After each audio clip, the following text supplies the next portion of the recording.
Boa noite, irmãos e irmãs, a graça e a paz.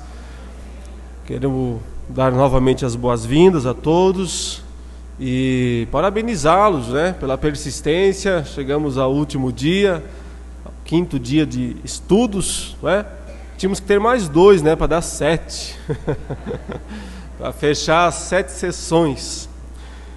Hoje justamente nós vamos estudar a última das 7 sessões que descrevem essa história extraordinária, essa história espetacular que é descrita no Apocalipse. Abrindo a Bíblia, Apocalipse capítulo 20.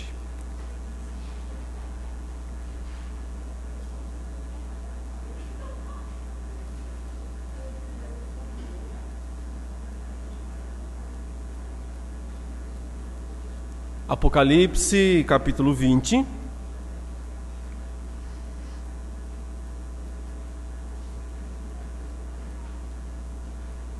Vamos iniciar fazendo aqui a leitura do texto sagrado, o texto da palavra de Deus. Então vi descer do céu um anjo. Tinha na mão a chave do abismo e uma grande corrente. Ele segurou o dragão, a antiga serpente, que é o diabo, Satanás, e o prendeu por 1000 anos. Lançou-o no abismo, fechou-o e pôs selo sobre ele, para que não mais enganasse as nações, até se completarem os 1000 anos. Depois disto é necessário que ele seja solto pouco tempo. Vi também tronos, e nestes sentaram-se aqueles aos quais foi dada a autoridade de julgar. Vi ainda as almas dos decapitados, por causa do testemunho de Jesus, bem como por causa da palavra de Deus, tantos quantos não adoraram a besta, nem tampouco a sua imagem, e não receberam a marca na fronte e na mão, e viveram e reinaram com Cristo durante 1000 anos. Os restantes dos mortos não reviveram até que se completassem os 1000 anos. Esta é a primeira ressurreição. Bem-aventurado e santo é aquele que tem parte na primeira ressurreição. Sobre esses, a segunda morte não tem autoridade. Pelo contrário, serão sacerdotes de Deus e de Cristo, e reinarão com ele os 1000 anos. Quando, porém, se completarem os 1000 anos, Satanás será solto da sua prisão e sairá a seduzir as nações que há nos 4 cantos da terra, Gog e Magog, a fim de reuni-las para a peleja. O número dessas é como a areia do mar.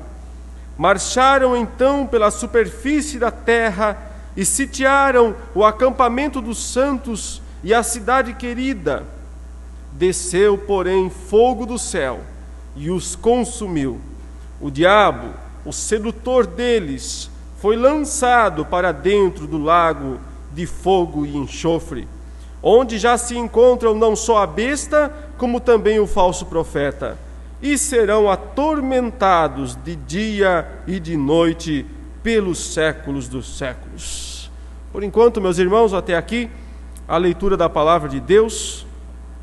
Nós já até agora tivemos uma possibilidade de ver que o Apocalipse é um livro escrito em ciclos, ou sessões paralelas. Ele conta a mesma história várias vezes, porém sempre acrescentando novos detalhes. Então, quando lá nos capítulos 1 a 3, ele deu a descrição de Cristo e dos 7 candeeiros de ouro, ele introduziu o assunto principal, ele introduziu a história que ele queria contar. A história de Cristo e da igreja sob perseguição do inimigo, mas que ao final essa igreja será vitoriosa por causa de Cristo. Então, no capítulo 4, ele teve um chamado para subir até os céus. E lá nos céus, ele pôde ver a coroação de Cristo como o soberano do universo, aquele que vai ditar os rumos dos acontecimentos na terra, aquele que pegou o livro da mão direita de Deus e começou a desatar os seus 7 selos. E nestes selos, do primeiro especificamente até o 6º, nós vemos essa história que descreve a vitória de Cristo, a ascensão de Cristo, o começo da pregação do Evangelho, o desenvolvimento ao longo das gerações da história até o dia do juízo final. Portanto, dos capítulos 4 a 7, nós temos essa segunda seção que nós chamamos de os 7 selos. Depois, nos capítulos 8 a 11, nós podemos estudar as 7 trombetas. Quando o Cordeiro abriu o 7º selo, começou a contar outra vez, agora, as 7 trombetas, que destacaram destruições parciais. 1/3 do mar, 1/3 do verde, 1/3 das águas doces, mostrando, num primeiro momento, destruições parciais sobre o mundo, e num segundo momento, nos 3 últimos ais das trombetas, então, a destruição dos ímpios. Dos capítulos 12 a 14, ele começa outra vez a contar essa história, mas agora ele quer mostrar os inimigos que estão por trás da realidade física. E então ele descreveu o dragão perseguindo a mulher, esperando o momento do filho nascer para poder devorar esse filho, e o modo como esse dragão foi derrotado, o modo como ele perdeu, ele não teve condições de se sobressair, e quando esse filho então subiu até aos céus, o dragão teve que descer, foi expulso, perdeu o seu lugar. Talvez seja o microfone, o outro, está ligado? Não. O dragão perdeu o seu espaço lá no céu, a sua cadeira de acusador, e teve que descer à terra, e então iniciam-se 7 vozes que anunciam mesclas de juízo, de condenação, principalmente aos ímpios, mas também a alguns aspectos de misericórdia. Quando a 7ª voz anunciou que haveria mais 7 taças, então a história começa mais uma vez, ele começa a recontar outra vez, agora com o derramamento de 7 flagelos, que são destruições completas, destinadas para os ímpios, apenas para os perversos, para os perdidos. Dos capítulos 17 a 19, que nós pudemos estudar ontem, nós vimos então o julgamento de Babilônia, e ele descreve com 7 cenas, tanto o surgimento quanto o julgamento dessa grande meretriz, que foi, na verdade, o primeiro inimigo a ser descrito, ou melhor, o último inimigo a ser descrito, mas o primeiro a cair. E depois também, nessa mesma sessão, ele descreveu a derrota das 2 bestas, da primeira besta, o anticristo, e da segunda besta, o falso profeta. E deixou para a última sessão, para o último momento, os capítulos 20 a 22, a descrição da derrota do dragão e um grande espaço para descrever a felicidade eterna dos salvos. Os capítulos 21 e 22 são dedicados exclusivamente para falar da bem-aventurança eterna dos salvos. Então hoje nós vamos dividir a nossa aula, até o intervalo vamos falar sobre o capítulo 20, vamos falar sobre o milênio, e no segundo momento nós vamos falar sobre os capítulos 21 e 22, sobre o novo céu, ou os novos céus e a nova terra. Aqui também, dos capítulos 20 em diante, nós temos 7 cenas, todas começando todos com a expressão vi. Então vi também, quase sempre com essa expressão vi, destacando 7 visões, que eu chamo aí de as 7 visões finais.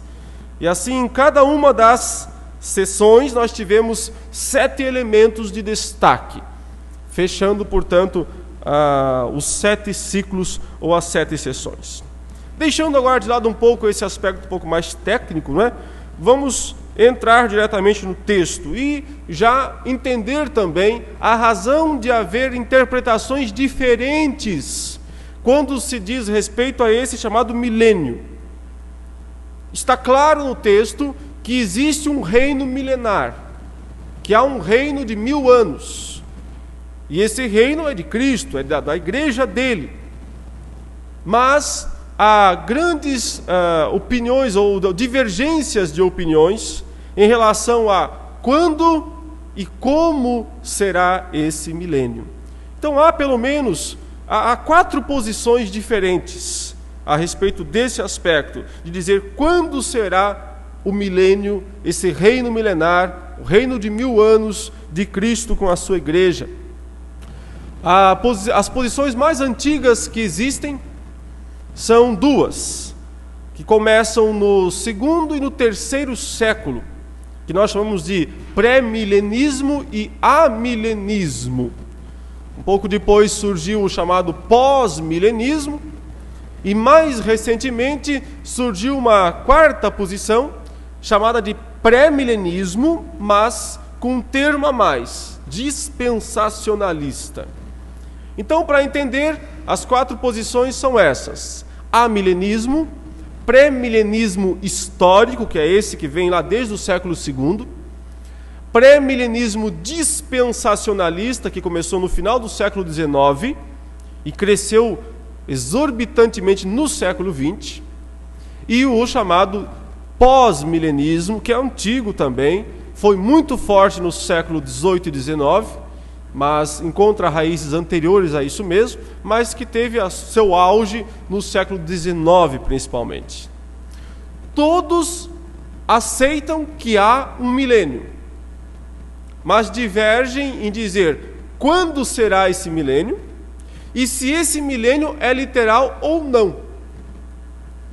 Então, a própria palavra amilenismo, que é uma das correntes mais tradicionais da Igreja Presbiteriana, a Igreja Presbiteriana, a teologia reformada hoje, ela defende mais o chamado amilenismo. Eu, inclusive, tenho uma posição chamada amilenista. Dá a entender que não existe milênio, porque como um prefixo à palavra, quer dizer não. Então, milenismo seria não milênio, mas não é esse o sentido. Os amilenistas creem que existe um milênio. A diferença é que eles entendem que esse milênio é agora, enquanto que as demais posições, as outras 3, entendem que esse milênio será depois. Ainda não começou. Então, o amilenismo é a única posição que diz o milênio já começou. Aliás, o amilenista entende que já está terminando, que já nos encontramos no final do milênio. E nós vamos daqui a pouco dizer as razões dessa interpretação. Mas as outras 3 posições entendem que não, entendem que o milênio será depois. Então, para você poder compreender as posições, amilenismo, o milênio é agora. Começou com a ressurreição de Cristo, com a morte, com a ressurreição, com a ascensão de Jesus. Quando ele subiu aos céus, inaugurou o milênio. Essa é a posição amilenista. Termina quando? Termina com o aparecimento do anticristo.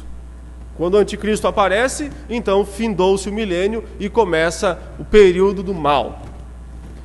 A posição chamada pré-milenismo, e aí elas são 2 posições: o pré-milenismo histórico, que foi defendido por alguns pais da igreja lá no 2º século. O amilenismo também foi defendido por pais da igreja no 3º e no 4º século.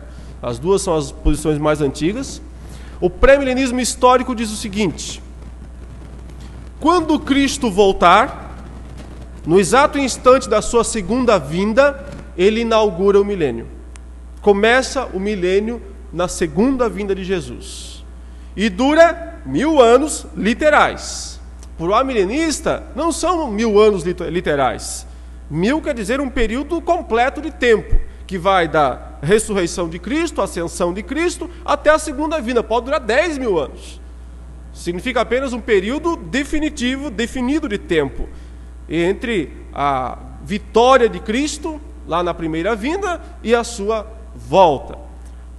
Para o milenista, não. São 1000 anos literais, ou seja, 999 anos mais 1. 1000 anos, e precisam e acontecerão, segundo a visão pré-milenista, no exato instante que Cristo voltar. Ele volta e ele já inicia os 1000 anos. E após esses 1000 anos, então, se Cristo voltasse no ano 2015, suponha, então aí começaria o milênio. Então só no ano 3015 é que aconteceria os novos céus e a nova terra. Antes disso, não. Haveria ainda um reino terreno aqui nesse mundo, Cristo reinando aqui na terra, lá em Jerusalém, como rei no mundo, e por 1000 anos. E ao final desses 1000 anos, ou seja, em 3015, se Cristo voltasse, né, em 2015, então haveria os novos céus e a nova terra, com só então Satanás sendo mandado para o lago de fogo. E os pré-milenistas dispensacionalistas entendem parecido com isso, mas com algumas diferenças, porque eles subdividem mais esse tempo final.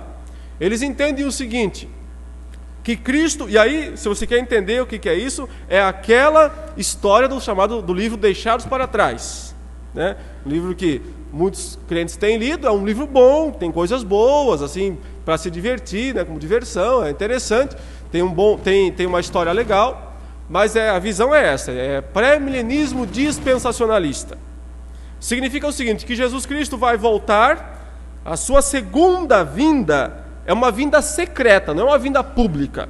Ele vem só até as nuvens e estaciona lá em cima das nuvens, não vem até na terra. Ele vem só até nas nuvens, e aí acontece aquilo que um filme uma vez dizia: apertem os cintos que o piloto sumiu, né? As pessoas vão sumir da terra. Os crentes vão ser arrebatados até as nuvens. É o chamado o resgate secreto da igreja. Então, por isso que aperta os cintos que o piloto sumiu. Antigamente o pessoal colocava assim, essas frases nos carros. Esse carro... Talvez se você desligasse aquela caixa, acho que é daquela caixa, parece, né? Ou não? Ou tá indo para lá também? Tá geral. Então não adianta. Quer trocar o microfone, talvez?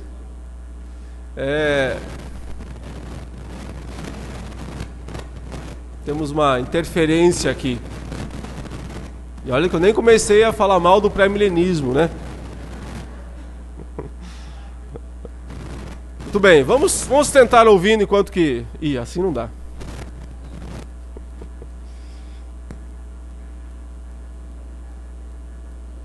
Muito bem. Voltou? Vocês estão me ouvindo? Ok? Então, quando Jesus Cristo voltar, segundo o pré-milenismo dispensacionalista, ele vem só até as nuvens, resgata a igreja, né? A igreja sobe até as nuvens e a igreja ficará com Cristo 7 anos lá em cima, lá no céu, para as bodas do Cordeiro. Aqui na terra vai acontecer os 7 anos de tribulação. Então a igreja, deu no pé na tribulação, né? Quem que vai ficar aqui na terra nesses 7 anos? Os crentes nominais, os chamados crentes frios, né? Ou seja, os presbiterianos, eles acreditam, né? Vão ficar tudo aqui na terra. Então, os crentes nominais, os crentes que não são muito chamados, né? Aí, cheios do fogo, do Espírito e tal, iam ficar aqui na terra os 7 anos. Para quê? Junto com os judeus, para apanhar bastante do anticristo e para ver se mudam de vida. Só que é uma coisa muito complicada, porque o Espírito Santo não vai mais estar na terra, então não tem como haver conversão, regeneração, mudança. Então eles dizem, olha, a pessoa vai ter que se salvar pelas obras nesses 7 anos aí. Ela vai ter que se salvar. Uma vez num debate que eu estive com um colega dispensacionalista lá na televisão, lá naquele programa Vejam Só, ele disse assim, elas vão ter que se salvar pelo martírio. Salvar pelo martírio, isso mesmo, elas vão ter que morrer por Cristo. Se elas morrerem, esses crentes nominais que ficaram na terra, se quiserem ser salvos, tem que morrer por Cristo. E os judeus também, ok, e tal. E aí, no final dos 7 anos de tribulação, todo mundo acaba sendo morto, tal, mas acontece outra ressurreição, né? e aí começa o milênio.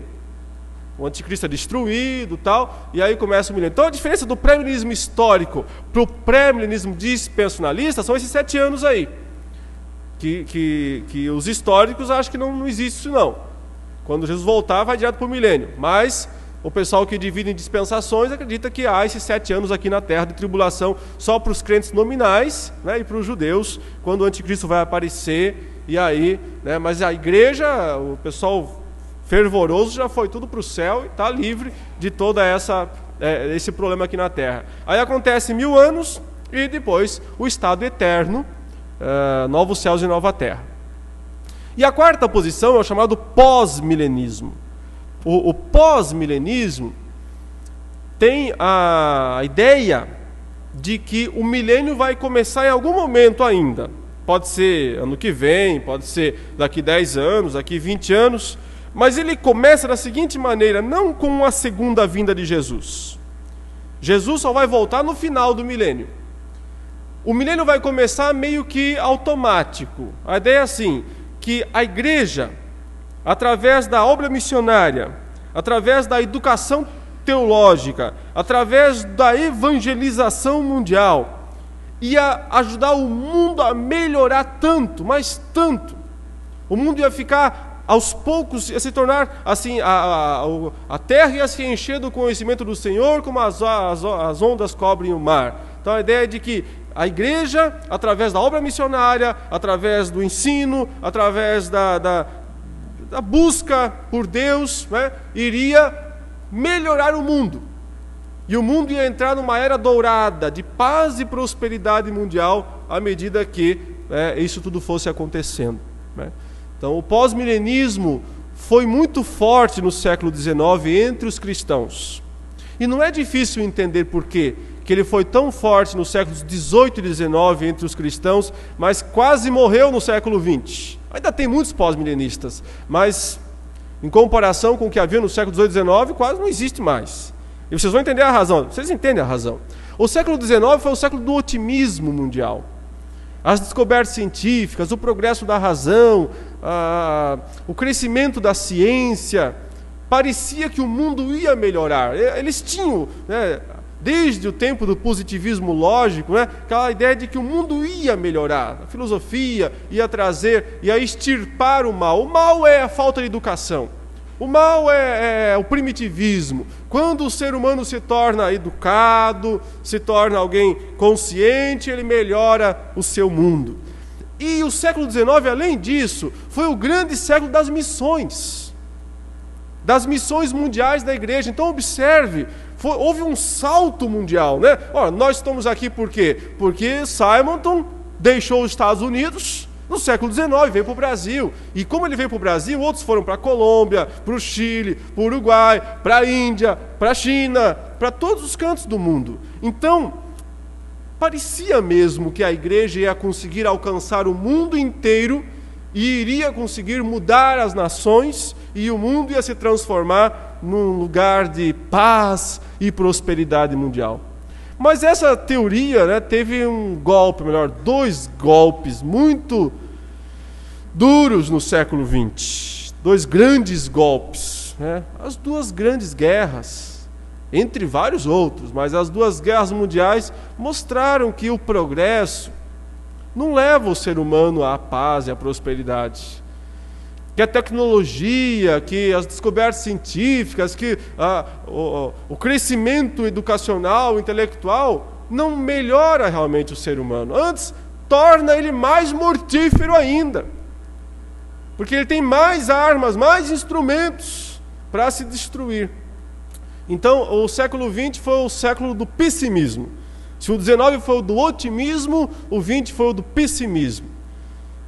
Todas essas correntes filosóficas, existencialista, nihilista, que cresceram tanto no século XX, ilustram bem essa noção de desânimo do ser humano no século XX, ao perceber que o mundo não muda, só piora. Então hoje é meio complicado acreditar que esse mundo vai melhorar, vai ter paz e prosperidade até entrar no milênio. Sem falar que, no meu entendimento, não há base bíblica para defender isso. A base bíblica, né? O que nós temos na palavra de Deus é o inverso disso. Um mundo cada vez pior, os homens perversos irão de mal a pior, enganando e sendo enganados.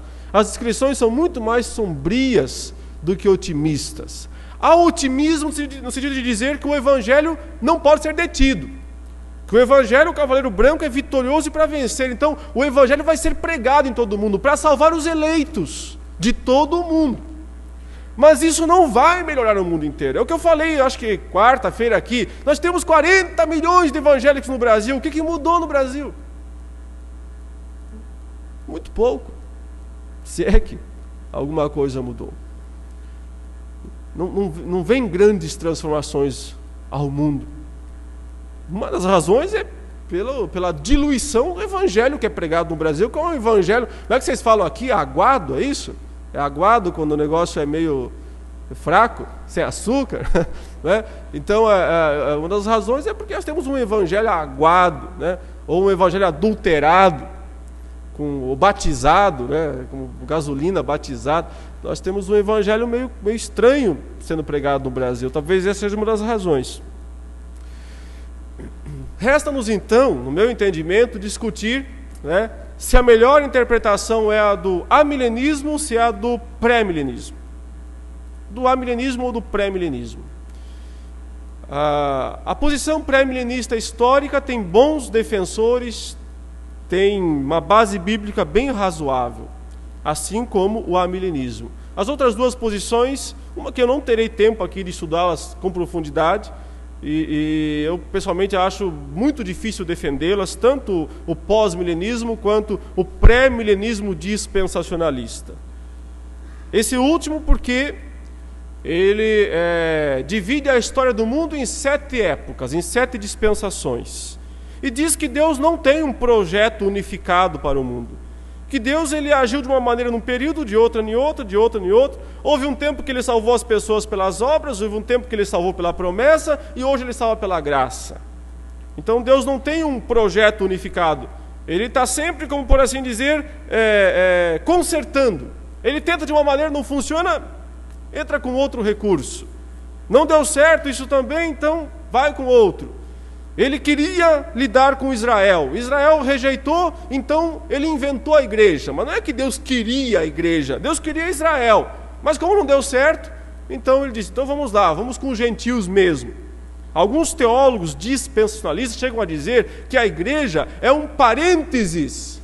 Sabe o que é um parênteses? Abre parênteses, fecha parênteses. Então você está escrevendo uma frase, e aí no meio você abre parênteses, escreve alguma coisa ali, que é uma interrupçãozinha. Depois você fecha e continua a história. Então a história de Deus é com Israel. Mas não deu certo, num período ele abriu um parênteses e começou igreja. Quando terminar ele fecha o parênteses e volta para Israel. Então Israel é o grande plano de Deus. Uma das razões disso é a forte influência judaica nos Estados Unidos da América. A forte influência do judaísmo sobre a cultura norte-americana, que é a cultura dominante no século XX. Por isso que o dispensacionalismo cresceu exorbitantemente no século XX. Começou no fim do século XIX, mas cresceu muito no século XX, com toda esse movimento sionista lá nos Estados Unidos, e essa preocupação com Israel, a terra de Israel, a terra de Israel. É daí que surgiu esse movimento chamado dispensacionalismo, e que então entende que Deus vai estabelecer um milênio, um reino de 1000 anos na terra, para poder cumprir as promessas do Antigo Testamento feitas para Israel. Eles dizem isso, olha, se não tiver um reino de 1000 anos na terra, as promessas que Deus fez para Israel furaram. Ficam sem serem cumpridas. Então Deus precisa fazer um reino de 1000 anos na terra para poder cumprir as promessas feitas a Israel. Nós teremos que, portanto, interrogar, né, a palavra de Deus para ver se isso é verdade ou não. Mas observe, aqui você vai entender agora porque que eu fiquei desde segunda-feira tantas vezes repetindo que o Apocalipse não é um livro para ser lido cronologicamente, um capítulo depois do outro, como se fosse do capítulo 1 ao 22 uma sequência cronológica. Por que eu insisti com isso? Porque se o capítulo 20, presta atenção nisso, se o capítulo 20 é uma sequência do 19, só uma posição aceitável: pré-milenismo. Se o capítulo 20 é uma sequência cronológica do capítulo 19, só tem uma posição certa: pré-milenismo. O milênio começará depois da segunda vinda de Jesus. Por quê? Porque Jesus voltou no capítulo 19. O capítulo 19 encerra com a descrição gloriosa da segunda vinda de Jesus, com o esmagar dos exércitos adversários, inimigos que estão na terra, com o lançar do falso profeta e do anticristo para o lago de fogo. Então, se o capítulo 20 segue o 19 cronologicamente, o milênio precisa ser depois da segunda vinda de Jesus. Então, não começou ainda, então vai começar quando Jesus voltar. Mas eis a questão: o Apocalipse não é um livro para ser lido cronologicamente. E o capítulo 20 não segue o 19 cronologicamente. O capítulo 20 recomeça a história. Recomeça a contar a história do começo. Até porque todo mundo morreu no final do capítulo 19. Não sobrou ninguém para o milênio do capítulo 20. As pessoas morreram. Quem poderia permanecer para ficar na terra mais 1000 anos, se todo mundo foi morto e as aves vieram e se fartaram, né? Os corvos vieram e comeram carnes de reis, de comandantes, de tudo que é tipo de gente. O capítulo 19 encerra a 6ª sessão e o capítulo 20 inicia a 7ª sessão. Então nós não vamos, no início do capítulo 20, para a segunda vinda de Jesus, mas para a primeira. Nós voltamos para a primeira vinda de Jesus. E então, nesse caso, os eventos descritos aqui no início do capítulo não são eventos que acontecerão depois da segunda vinda, mas eventos que aconteceram na primeira vinda de Jesus. Quando ele veio, morreu pelos pecados, ressuscitou, subiu aos céus e pegou o livro da mão direita de Deus. E quando ele pegou o livro, o que ele fez?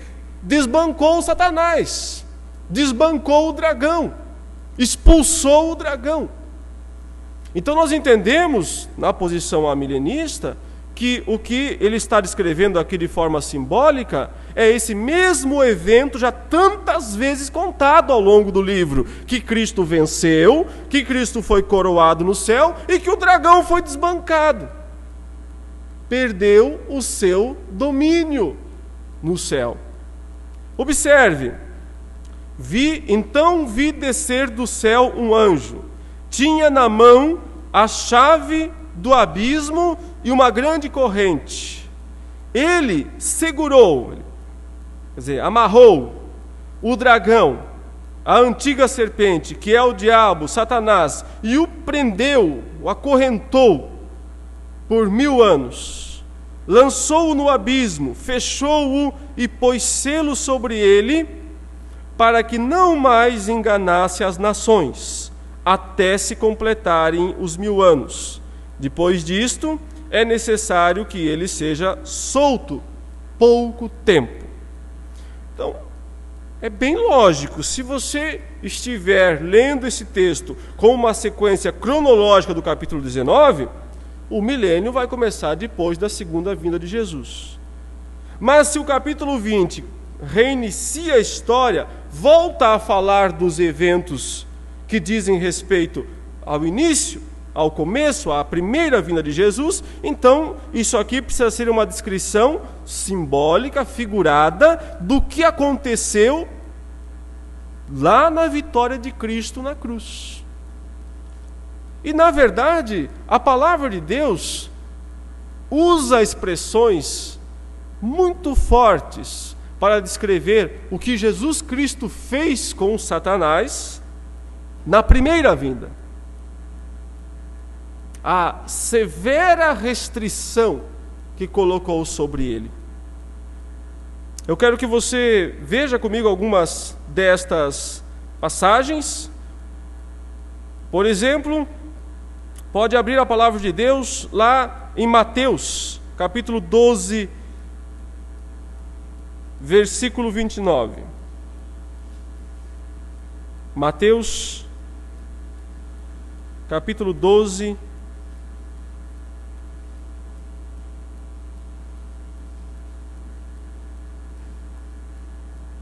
versículo 29. No contexto, Jesus estava expulsando demônios, mas os fariseus o acusaram de fazer aquele sinal, aquele exorcismo, não por alguma atividade divina, mas como um poder do próprio diabo, pelo poder de Beelzebu, eles diziam. Então, só para ler o verso 28 antes, diz assim: se, porém, eu expulso demônios pelo Espírito de Deus, certamente é chegado o reino de Deus sobre vós. Ou como pode alguém entrar na casa do valente e roubar-lhe os bens, sem primeiro amarrá-lo? E então lhe saqueará a casa.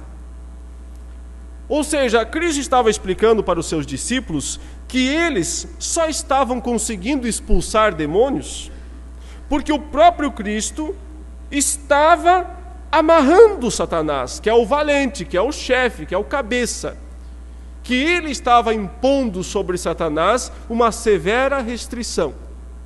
Isso ainda não estava concretizado, porque só se concretizou com a ascensão de Jesus. Mas a partir do momento que Jesus já está pregando o Evangelho e expulsando os demônios das pessoas, então ele já está impondo a sua autoridade sobre a autoridade do diabo. Nós não tínhamos casos anteriores de expulsão de demônios, porque não havia legitimidade para fazer isso. Mas a chegada de Cristo traz o reino de Deus para o mundo. É isso que ele fala: se eu expulso demônios pelo Espírito de Deus, entendam que o reino de Deus chegou até vós. E na verdade não poderíamos expulsar, saquear a casa do valente, sem primeiro amarrar o valente. A palavra que Jesus usa aqui, amarrar, é a mesma palavra que João usa lá, segurar, na língua grega. Segurou o valente, amarrou o valente. Lá ele disse: segurou Satanás, amarrou Satanás, prendeu Satanás. É a mesma palavra que Cristo utiliza aqui. Jesus Cristo não amarrou o valente, não vai amarrar o valente depois da sua segunda vinda. Ele já fez isso na sua primeira vinda. E é por isso que a casa desse maligno pode ser saqueada.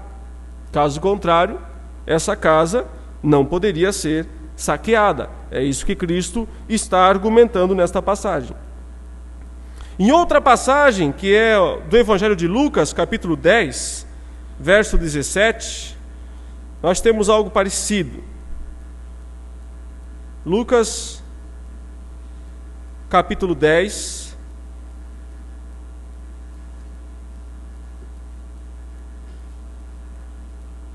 verso 17.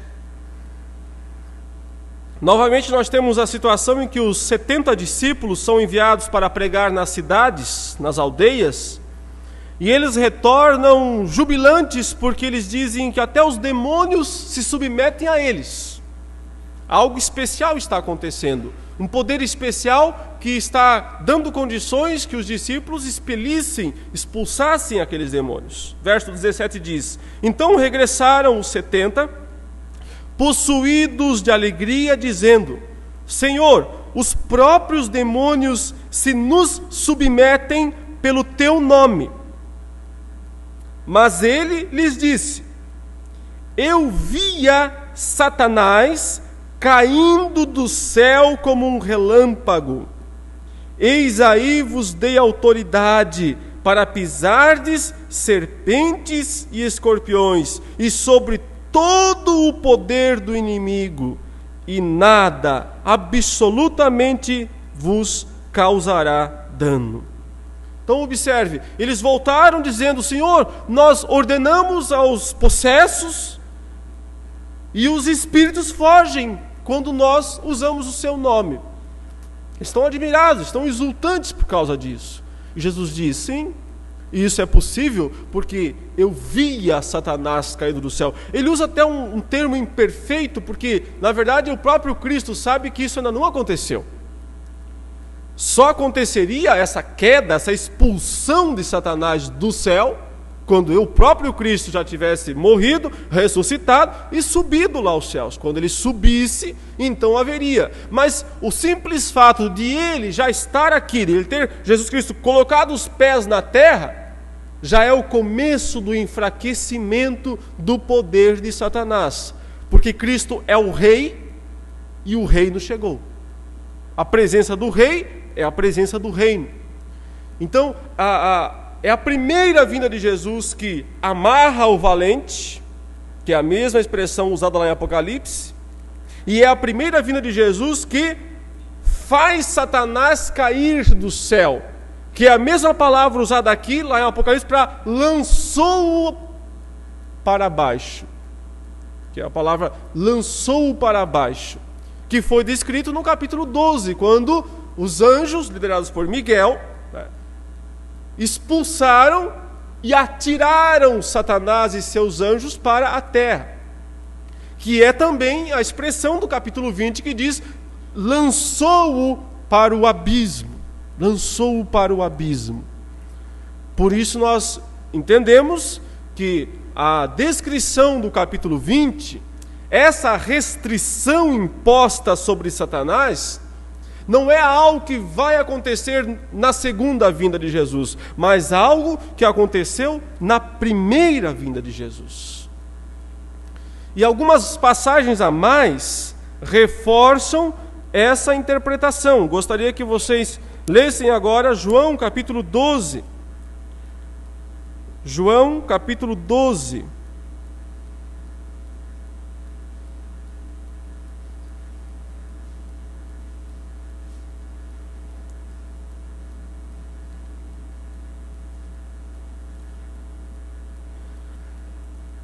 Essa passagem de João capítulo 12 tem muito mais significado do que às vezes nós mesmos podemos pegar.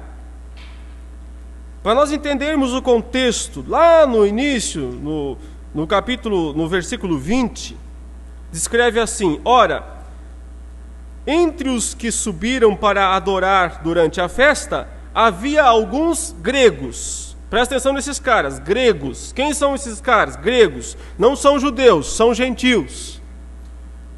Não há legitimidade para pregar para eles ainda. Porque Cristo não morreu pelos pecados, não ressuscitou, não subiu ao céu, não pegou o livro e não disse ainda: toda a autoridade me foi dada nos céus e na terra, ide por todo mundo e pregar o evangelho a toda criatura. Isso não aconteceu ainda. Mas esses gregos chegam lá e querem falar com Jesus. Verso 21 diz assim: estes, pois, se dirigiram a Filipe, que era de Betsaida, da Galiléia. Então o Filipe era um cara que também falava grego, um dos discípulos de Jesus, mas falava grego. E lhe rogaram: Senhor, queremos ver Jesus. Pediram para um dos discípulos: nós queríamos conhecer Jesus pessoalmente. Filipe, eu não sei o que eu faço, foi lá falar com André, um dos apóstolos. Filipe foi dizê-lo a André: André, o irmão do Pedro, né? Tem uns gregos aí querendo falar com Jesus. E o André: e eu lá posso decidir alguma coisa? Vamos lá falar com Jesus. Então, André e Filipe foram falar com Jesus e disseram: olha, tem uns gregos aí querendo falar com você. Aí Jesus deu uma resposta que parece não ter nada a ver com o que eles estavam perguntando. Parece não ter nada a ver. Ele começa a falar assim, verso 23: respondeu-lhe Jesus: é chegada a hora de ser glorificado o Filho do Homem. Em verdade vos digo, se o grão de trigo caindo na terra não morrer, fica ele só, mas se morrer, produz muito fruto. E o Filipe e o André lá assim: sim, Mas e os gregos? O que isso tem a ver com os gregos? E Jesus continua: quem ama a sua vida perde-a, mas aquele que odeia a sua vida neste mundo, preservá-la-á para a vida eterna. Se alguém me serve, siga-me, e onde eu estou, ali estará também o meu servo. E se alguém me servir, o Pai o honrará. E o Filipe e o André estão lá. Claro, tudo bem. Sei lá o que o senhor quer falar com tudo isso, né? Não estava entendendo coisa nenhuma, porque que ele saiu com esse assunto que parece não ter nada a ver com o que ele está falando, com o que os gregos queriam. Mas observe, tem tudo a ver. Porque os gregos queriam ver a Jesus. E Jesus está dizendo mais ou menos assim: isso só pode acontecer depois da minha morte. Isso só pode acontecer, esse encontro aí, só pode acontecer depois que a semente cair na terra, e morrer, e brotar, e então ela vai produzir muito fruto. Veja que é isso que ele quer dizer, porque ele continua, verso 27. Agora está angustiada a minha alma, e que direi eu? Pai, salva-me desta hora? Mas precisamente com este propósito vim para esta hora. Pai, glorifica o teu nome.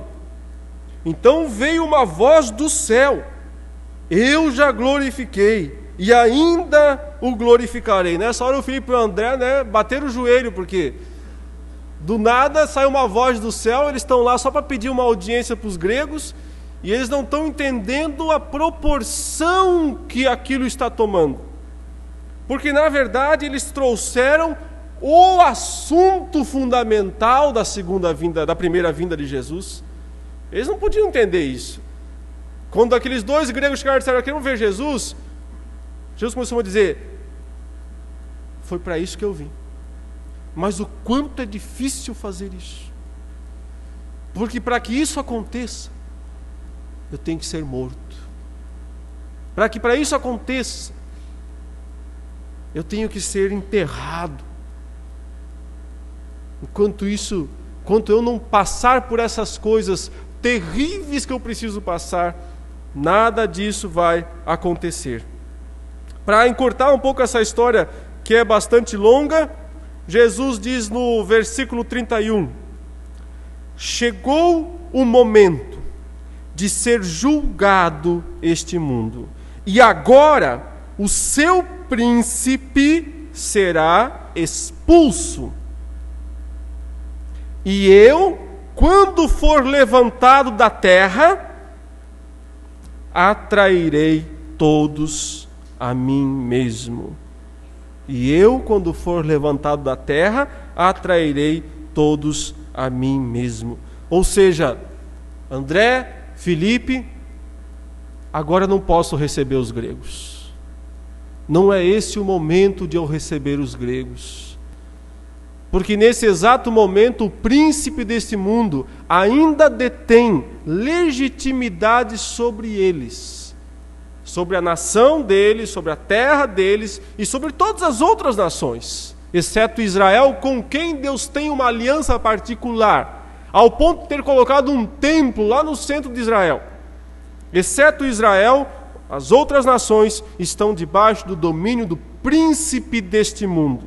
Mas ele fala: mas quando o Filho do Homem for levantado da terra, uma clara indicação do quê? Da cruz, da sua crucificação.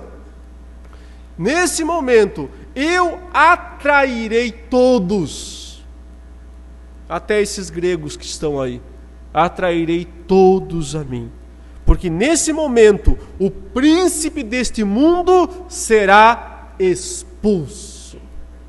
O príncipe deste mundo será expulso. A mesma palavra expulso aqui, na língua grega, a palavra ekbalo, a mesma palavra usada lá em Apocalipse 12, e foi expulso do céu o acusador dos nossos irmãos, e a mesma palavra de Apocalipse 20 também, quando fala jogou-o para o abismo. Mesmo termo, mesma palavra. Portanto, você precisa entender o que aconteceu no momento da morte, da ressurreição e da ascensão de Cristo. Houve expulsar de Satanás. A força, o poder dele foi quebrado, ele foi acorrentado. Não no sentido de que não possa fazer nada. Aliás, o próprio Apocalipse 12 diz: desceu até vós, cheio de grande cólera, sabendo que pouco tempo lhe resta. Ele não pode fazer uma coisa só. Uma coisa só. Vejam Apocalipse 20 de novo. O que é que ele não pode fazer? Apocalipse, capítulo 20.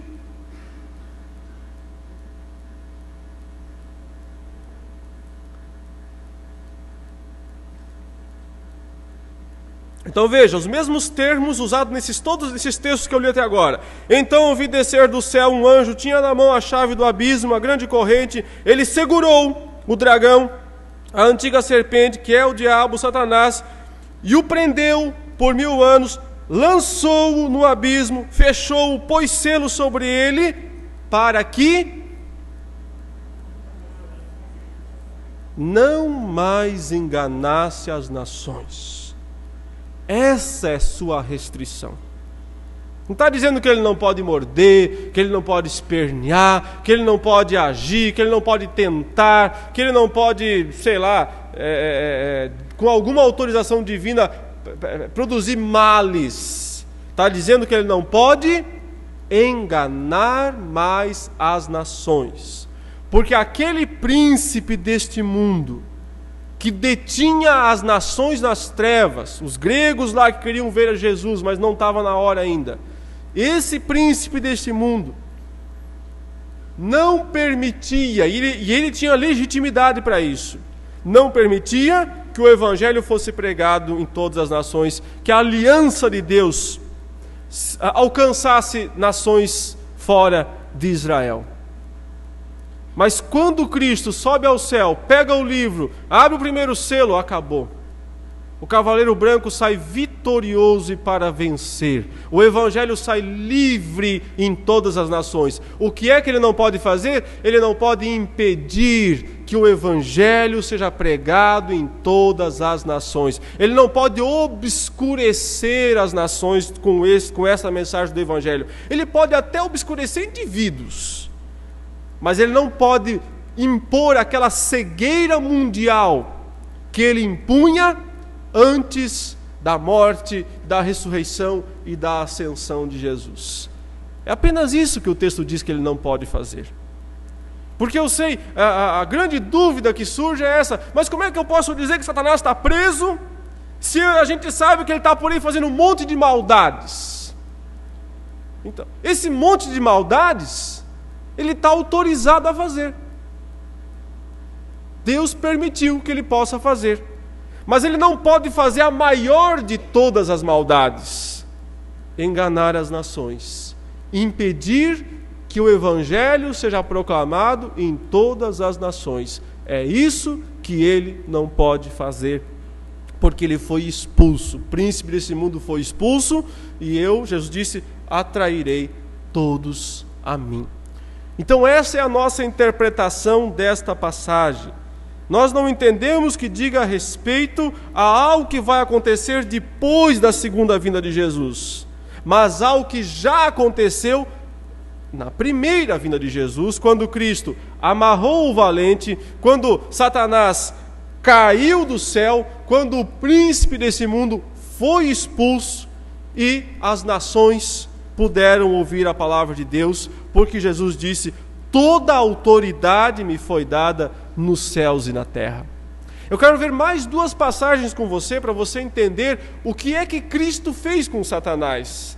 Se você ainda tem alguma dúvida que ele não está bem morto, você vai ver o que é que o Novo Testamento fala do que Cristo fez com Satanás. Então, comecemos olhando a primeira passagem, que é Hebreus capítulo 2. Hebreus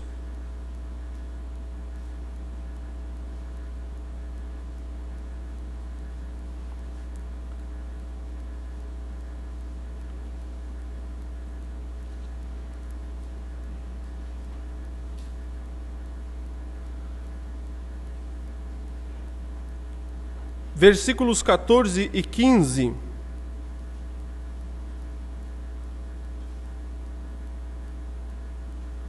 Diz assim: visto, pois, que os filhos têm participação comum de carne e sangue, destes também ele Jesus, certo? Igualmente participou, para que por sua morte, então Cristo se tornou um homem de carne e sangue, para que através da morte dele, ele fizesse algo, o quê?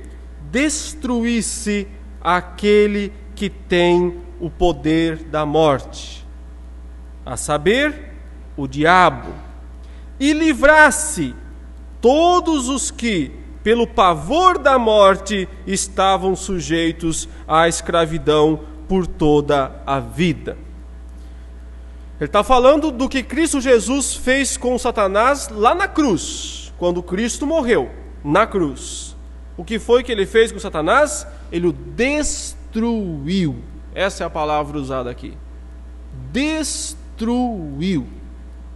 Destruiu aquele que tem o poder da morte, a saber, o diabo. Eu já falei isso outro dia.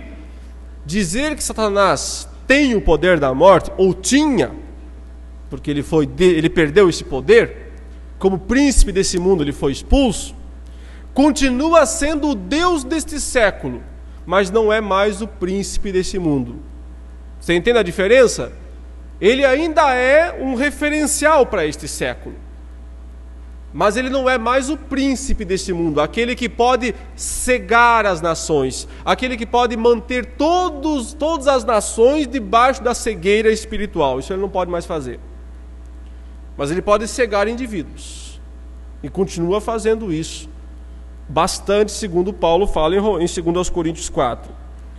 Dizer que Satanás tem o poder da morte não quer dizer que ele possa matar alguém fisicamente. Ele até pode, se Deus deixar. Se Deus permitir, ele até pode fazer isso, matar alguém fisicamente. Afinal de contas, ele matou os filhos de Jó. Usou instrumentos, os sabeus, mas foi ele o responsável pela morte dos filhos de Jó.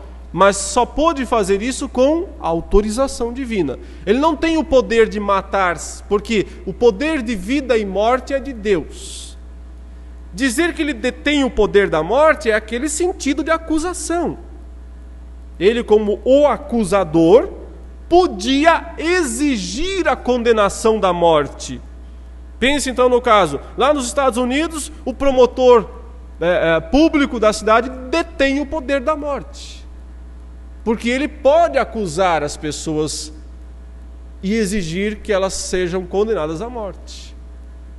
Como é o caso desse rapaz agora aí que cometeu essas mortes todas lá. Eu não sei se o promotor pediu ou não a pena de morte para ele, disse que estava estudando e tal, mas o promotor tem essa autoridade de pedir a pena de morte para ele. E então, se ele for condenado, ele vai morrer na cadeira elétrica ou algum outro tipo de injeção letal ou pena que tiver lá. Satanás podia exigir a morte de todos os homens, mas não só morte física e morte eterna. Ele podia fazer isso por todos os homens, mas quando Cristo morreu na cruz, ressuscitou e subiu aos céus, ele perdeu. Ele foi destruído. Cristo destruiu essa autoridade dele, destruiu esse poder. Outra passagem igualmente forte da palavra de Deus está lá em Colossenses. Veja comigo, Colossenses capítulo 2. Colossenses capítulo 2,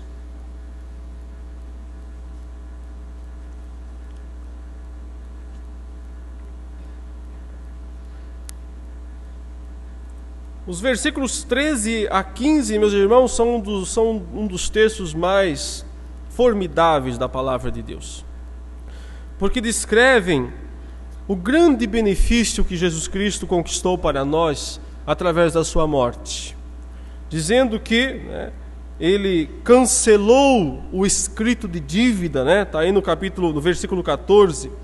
Tendo cancelado o escrito de dívida que era contra nós, e que constava de ordenanças, o qual nos era prejudicial, removeu-o inteiramente, encravando-o na cruz.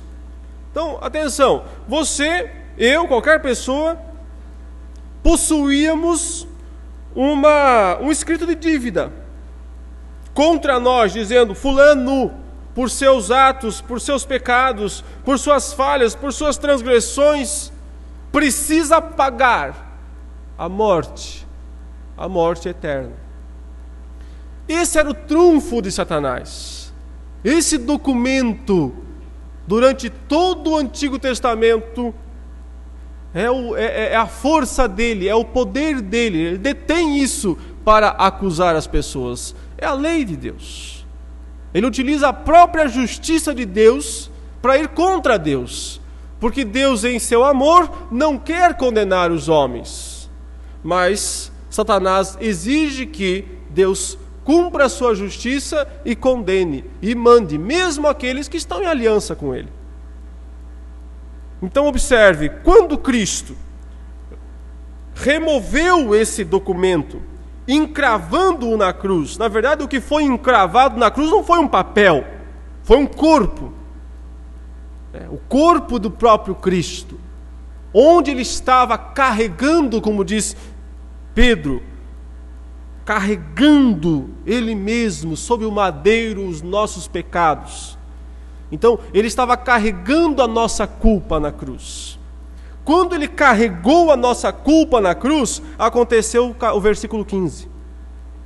E despojando os principados e as potestades, publicamente os expôs ao desprezo, triunfando deles na cruz.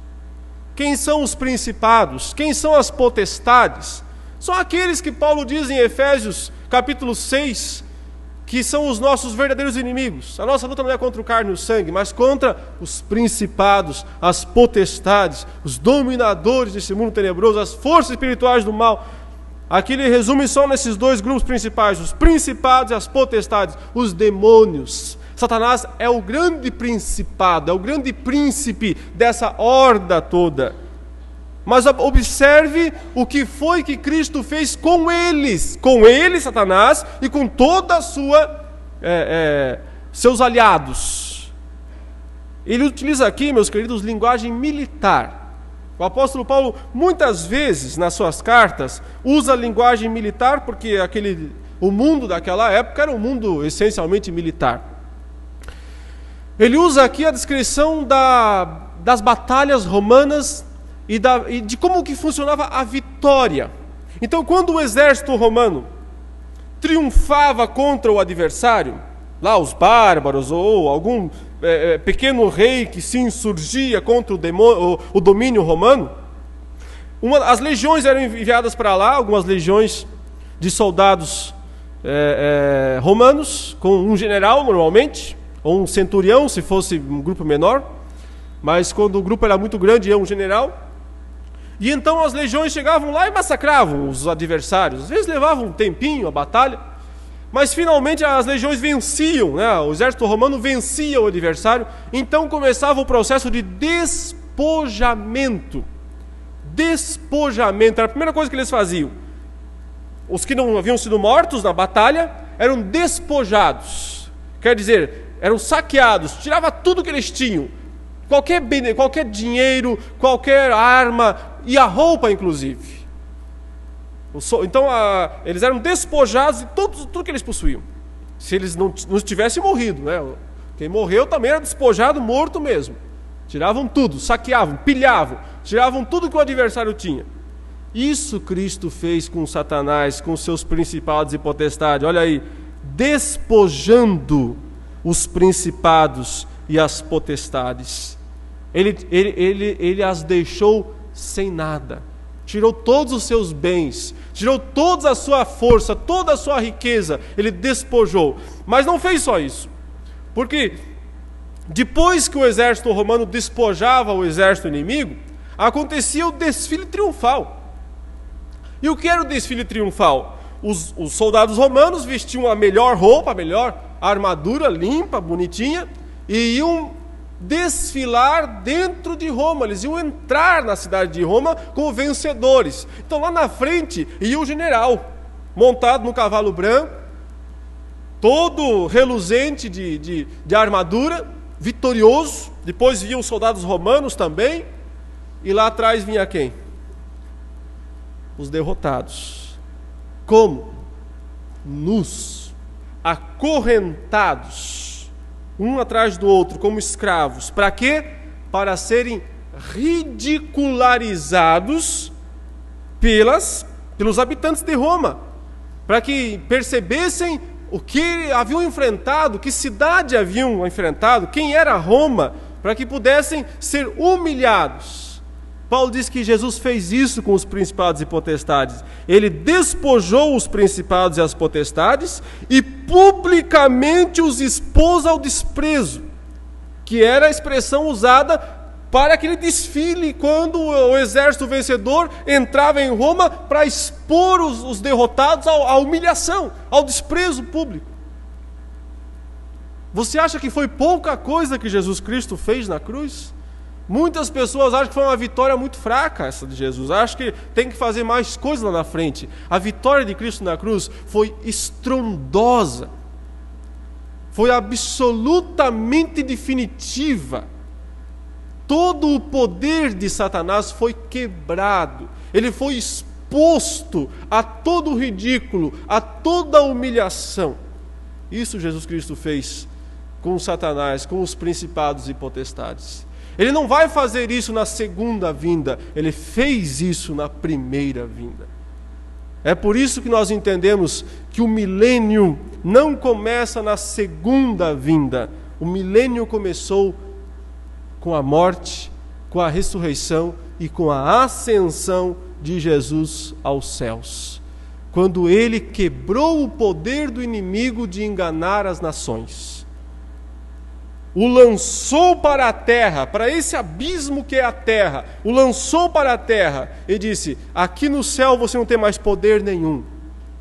E então sim, ele desce com toda a cólera para espernear, para tentar fazer o máximo de mal que puder, mas já está derrotado. Sabe quando você tem um cão muito bravo, mas você põe uma corrente nesse cão? Então você limitou o alcance desse cão. Agora, dentro do espaço da corrente, melhor, não é bom negócio entrar, né? É isso que Cristo fez com Satanás. Ele o acorrentou. Ele quebrou o poder irrestrito que ele possuía.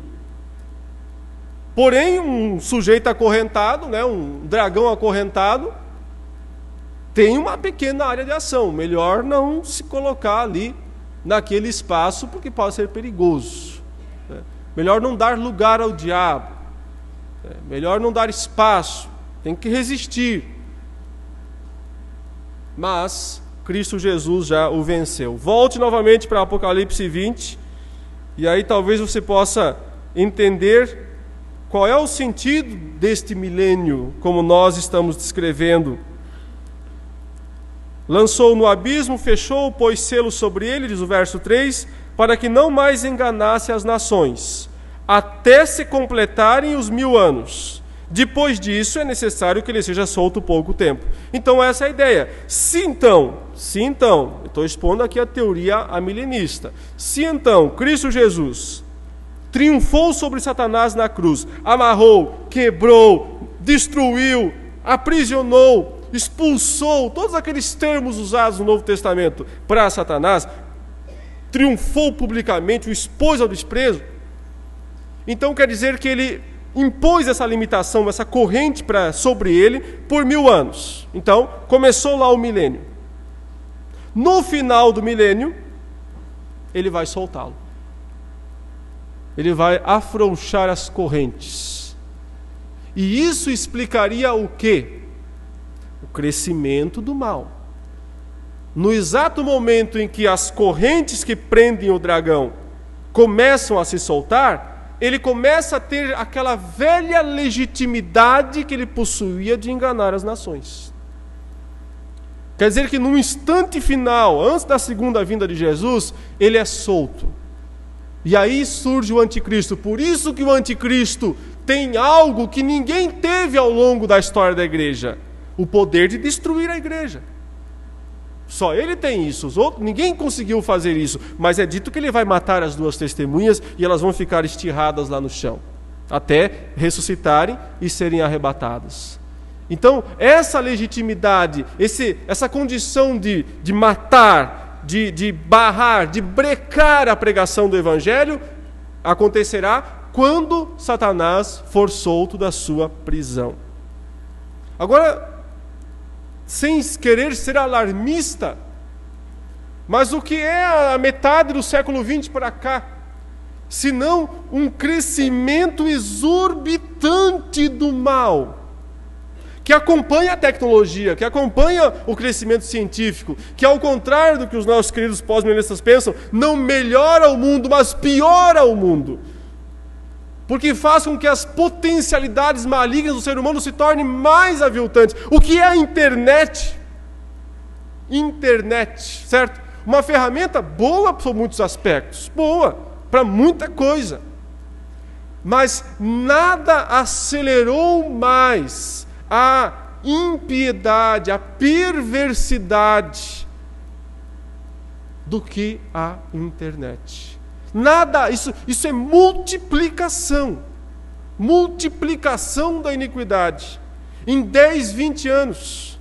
Pense só no acesso que há hoje para a pornografia.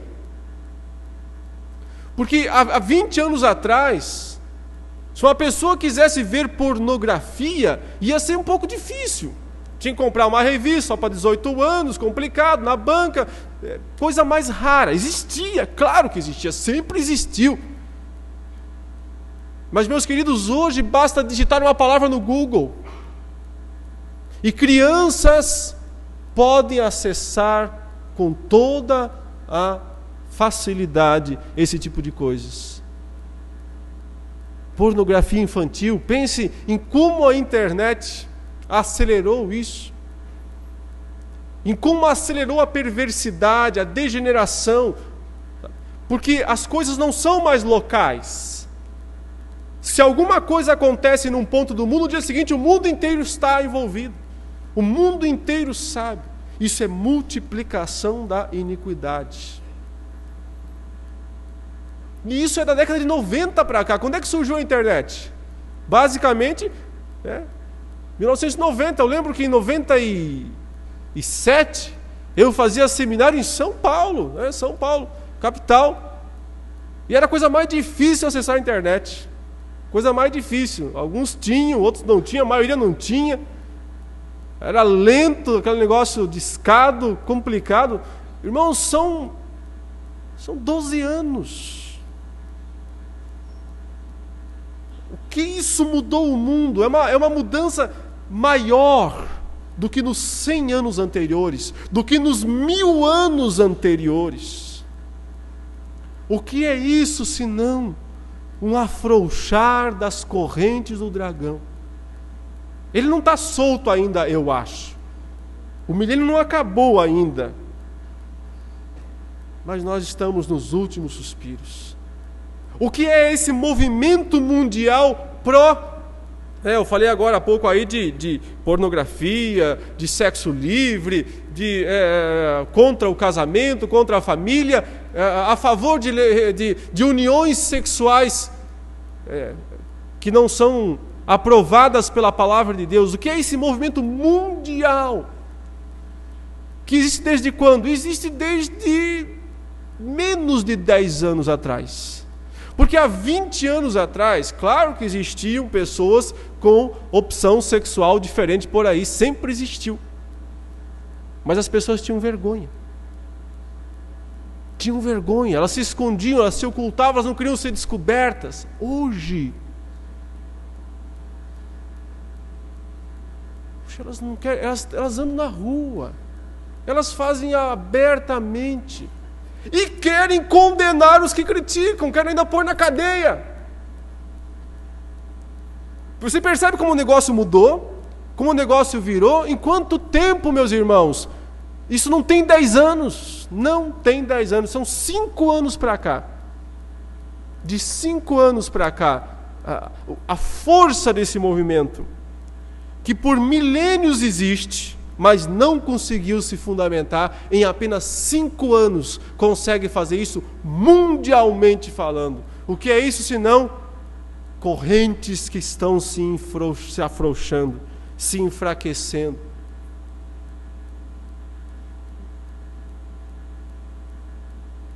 Vamos esperar coisa boa daqui para frente? Tenho minhas dúvidas. Vai melhorar alguma coisa? Tenho minhas dúvidas. Quanto mais as correntes se afrouxarem, nós vamos ver coisas que nós nunca sonhamos que poderíamos ver. Nós vamos ver coisas acontecer nesse mundo que nós nunca sonhamos. Quando findar o milênio, prepare-se, porque é o tempo do dragão. E veja, voltando a defender essa ideia de que o milênio já é agora, o versículo 4 em diante não diz que o reino de 1000 anos é na terra. Diz que o reino de 1000 anos é no céu.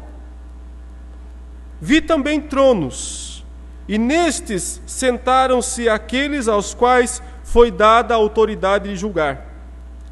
Vi ainda, olha aí, as almas dos decapitados, por causa do testemunho de Jesus, bem como por causa da palavra de Deus, tantos quantos não adoraram a besta, nem tampouco a sua imagem, e não receberam a marca na fronte e na mão, e viveram e reinaram com Cristo durante 1000 anos.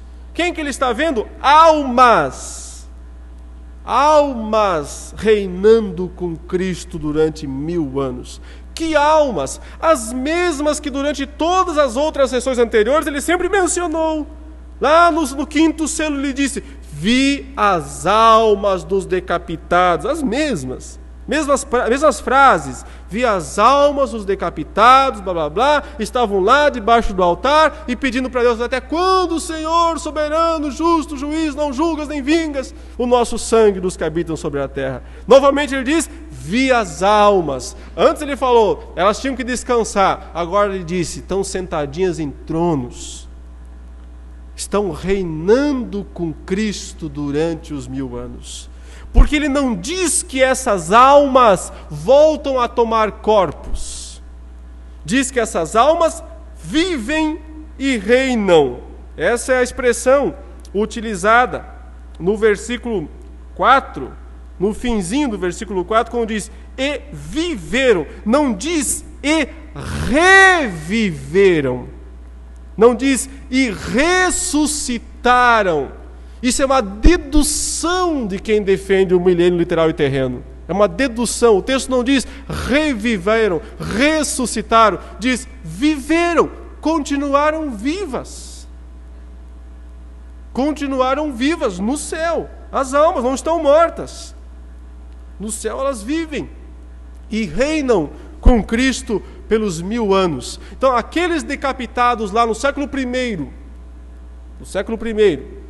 que foram mortos, provavelmente João esteja pensando num grupo especial que foi decapitado mesmo, nas cidades da Ásia Menor, em alguma daquelas 7 cidades. Ele disse, essas pessoas, essas almas, estão lá no céu, vivendo e reinando com Cristo durante 1000 anos. E não só elas, evidentemente, todo mundo que morre aqui, entra no milênio lá. O milênio não é na terra, o milênio é no céu, porque de lá o dragão foi expulso, lá o reino completo de Deus se estabeleceu na ascensão de Jesus. Então lá no céu não tem mais qualquer interferência do dragão. Ele veio para a terra e mesmo assim acorrentado, mesmo assim amarrado, não pode enganar as nações durante esses 1000 anos. Se você morrer hoje, você entra no milênio. Claro que não vai ficar o milênio inteiro, você já está no final dele. Mas você vai experimentar um pouquinho ainda do milênio, se você entrar lá no céu. Hoje mesmo, ou amanhã, ou depois da manhã. Verso 5: os restantes dos mortos não viveram. A tradução nossa diz reviveram, mas a palavra aqui não é reviveram. É a mesma palavra do versículo 4. Não viveram. Continuaram mortos. Continuaram mortos até que se completassem os 1000 anos.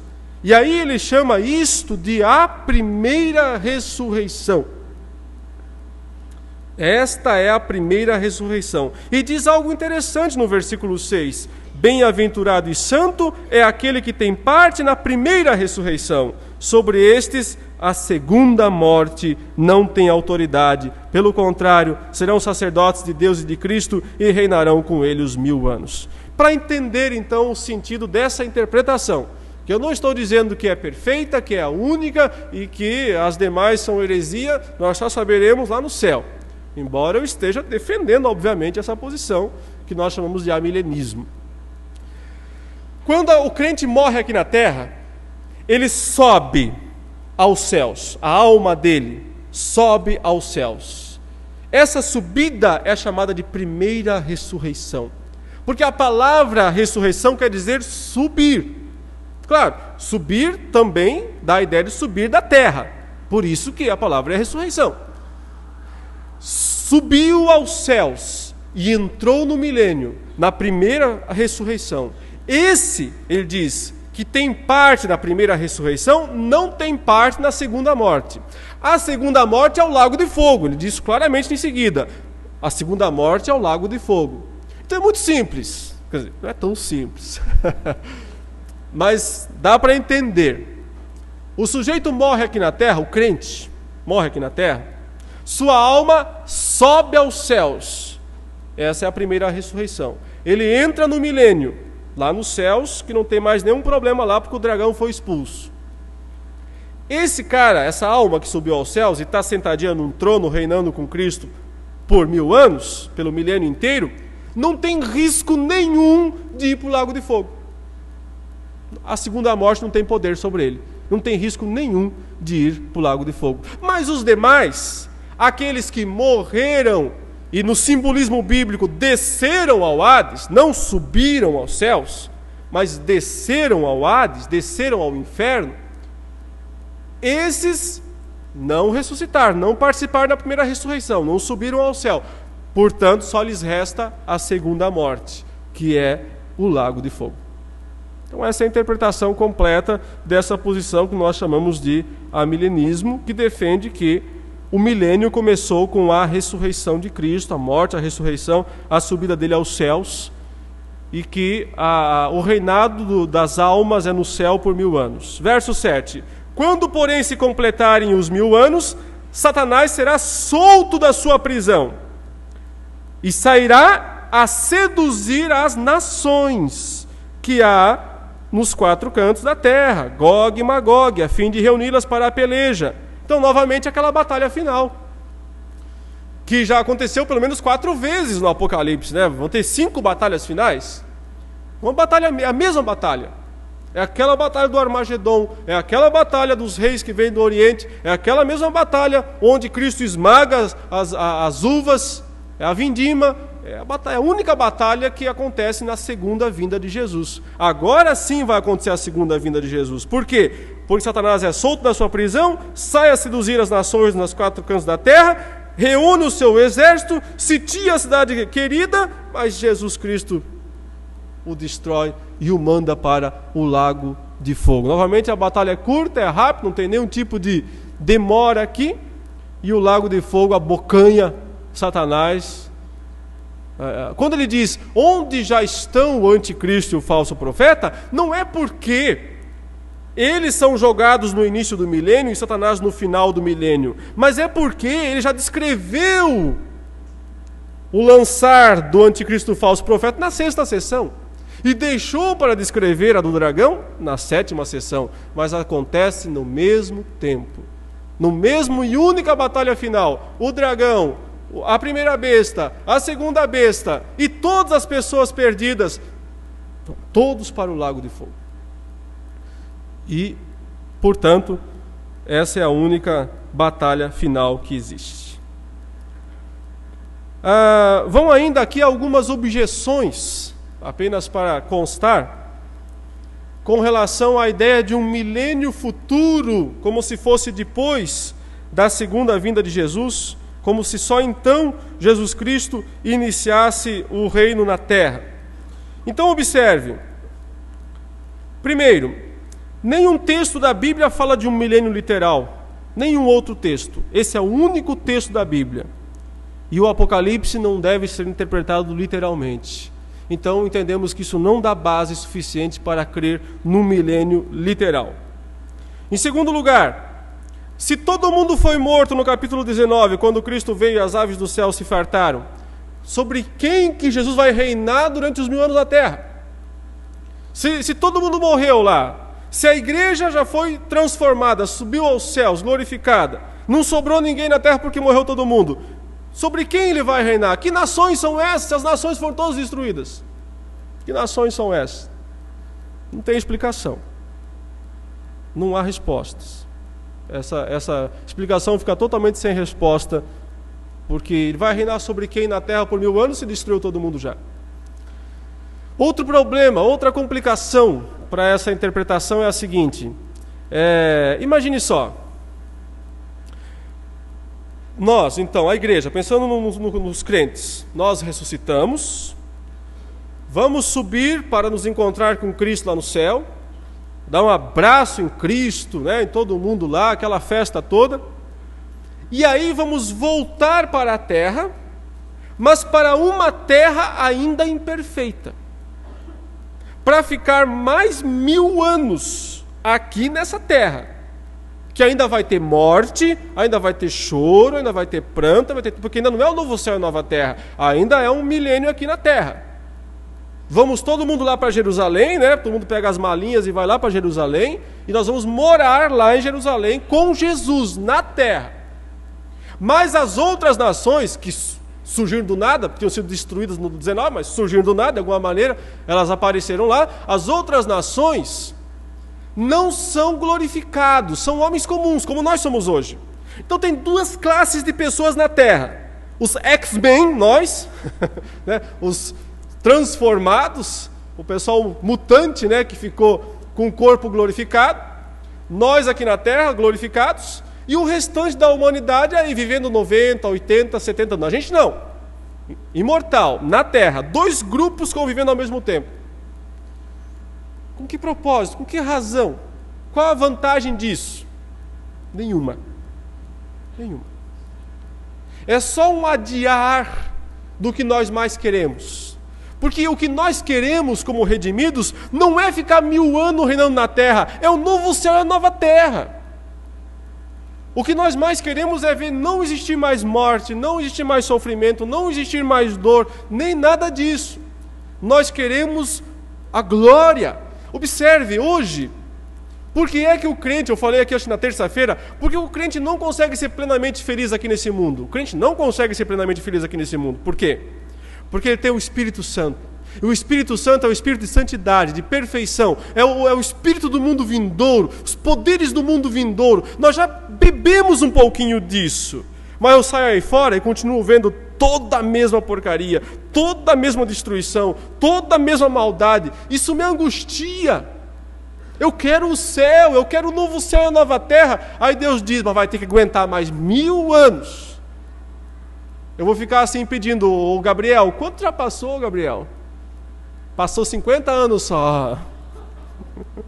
E agora, quanto já passou? 230. Ai, só falta mais 740. Quer dizer, esse adiar totalmente desnecessário.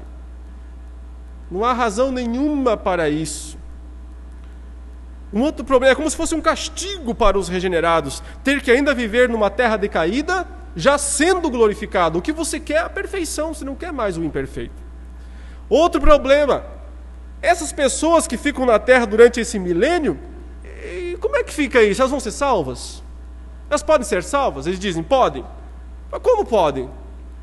Se o tempo do evangelho já passou, que tipo de salvação é essa? Elas podem ser salvas por quê? Pela fé não pode ser, porque Ora, se eu vou lá em Jerusalém e vejo Jesus assentado no trono lá, para que fé? Então, fica confuso. Quer dizer, salvo por quê? Salvo pela obediência? Então é pelas obras? Super complicado. E finalmente, não adianta nada. Jesus Cristo reina um milênio inteiro na terra, certo? Nessa visão, Satanás está preso lá no abismo, lá em algum lugar. Ele é solto, ele vai lá e pega as nações e vai tudo contra Cristo. Não adiantou nada Jesus reinar 1000 anos na terra, não resolveu coisa nenhuma, só para no final ele enganar as nações outra vez. Se o sentido é literal, então é isso que vai acontecer. A palavra de Deus, em outras passagens, não dá a ideia de um adiamento do final, mas mostram que quando Jesus voltar, o que vai acontecer não é 1000 anos, mas um reino definitivo. Só para encerrar, abra em 2 de Pedro, capítulo 3. Segunda carta de Pedro, capítulo 3.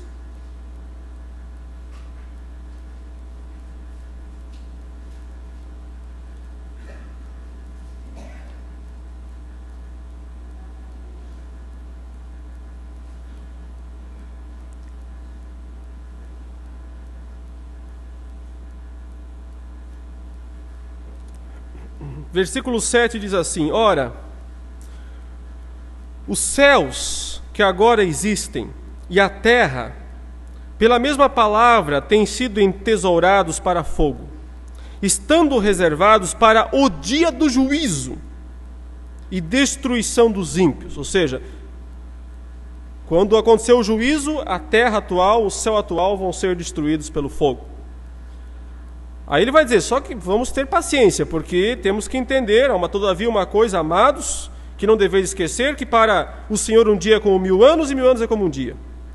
Não retarda o Senhor a sua promessa, como alguns a julgam demorada, pelo contrário, Ele é longânimo para convosco, não querendo que nenhum pereça, senão que todos cheguem ao arrependimento. Virá, entretanto, como ladrão o dia do Senhor, no qual os céus passarão com estrepitoso estrondo, e os elementos se desfarão abrasados, também a terra e as obras que nela existem serão atingidas. Visto que todas essas coisas hão de ser assim desfeitas, deveis ser tais como os que vivem em santo procedimento e piedade, esperando e apressando a vinda do dia do Senhor, por causa do qual os céus incendiados serão desfeitos e os elementos abrasados se derreterão. Nós, porém, segundo a sua promessa, esperamos 1000 anos, não, novos céus e nova terra, nos quais habita justiça. A segunda vinda de Jesus não inicia ainda um reinado de mais 1000 anos na terra, mas os novos céus e a nova terra. A segunda vinda de Jesus vai pôr fogo na terra atual, vai pôr fogo no céu atual, vai destruir todas essas coisas e vai iniciar, a partir do juízo, o reino eterno, os novos céus e a nova terra. Isso aqui não é uma descrição simbólica, isso é uma epístola. Apocalipse é um texto simbólico, a literatura apocalíptica é simbólica, você não interpreta literalmente. Isso aqui é literal. Uma epístola tem que ser interpretada literalmente. O apóstolo Pedro não colocou um milênio aqui entre o fim a segunda vinda de Jesus e o novo céu e a nova terra. Ele disse, quando Jesus voltar, vai pegar fogo em tudo. Céus e a terra serão desfeitos, destruídos, e nós teremos o novo céu e a nova terra. Portanto, no dia da vinda de Jesus não começa o milênio, termina o milênio, começa o novo céu e a nova terra. Queridos, é isso que eu precisava falar a respeito do milênio, que é um tema complexo, né? Não tenho a pretensão de conseguir tirar todas as suas dúvidas hoje numa aula só como essa. No seminário a gente costuma dar essa aula em 4, 5 semanas às vezes, para poder dirimir todas as dúvidas que possa haver. Eu tentei resumir os argumentos, né? E, enfim, espero que possa ter ajudado alguma coisa na sua compreensão. Nós vamos agora para o intervalo. Guarde as suas perguntas, porque nós vamos na sequência expor o novo céu e a nova terra e no final abrir espaço para perguntas e encerrar. Obrigado e Deus abençoe.